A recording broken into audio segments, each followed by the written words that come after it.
எனக்கு பதட்டமா இருக்கு, நான் கொஞ்சம் அதிர்ச்சியான செய்தி கேட்டேன்னா எனக்கு படபடப்பாயிடும்னு சொல்லக்கூடியவர்கள்லாம் தயவு செய்து இந்த காணொளி பார்க்காதீங்க. எப்ஸ்டீன் ஃபைல்ல நம்ம நிறைய விஷயங்கள் கேள்விப்பட்டிருக்கோம். 2018ல 1250 லிட்டர் சல்பூரிக் ஆசிட் வாங்கியிருக்காரு.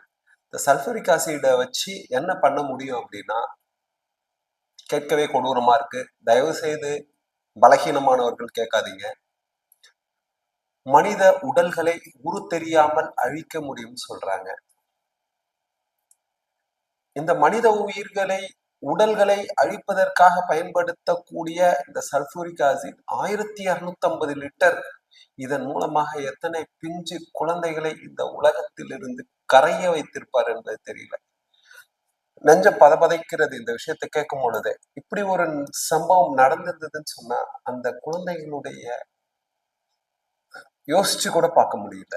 இது போன்ற ஒரு தவறுகள் நடந்திருந்தாலும் அங்கு அந்த குற்ற செயலில் ஈடுபட்ட அந்த எப்ஸ்டீனுடன் தொடர்புடையவர்கள் அதிகார வர்க்கத்தில் இருக்கக்கூடியவர்கள். அவர்களை ஏதாவது செய்ய முடியுமானா நிச்சயமா முடியாது.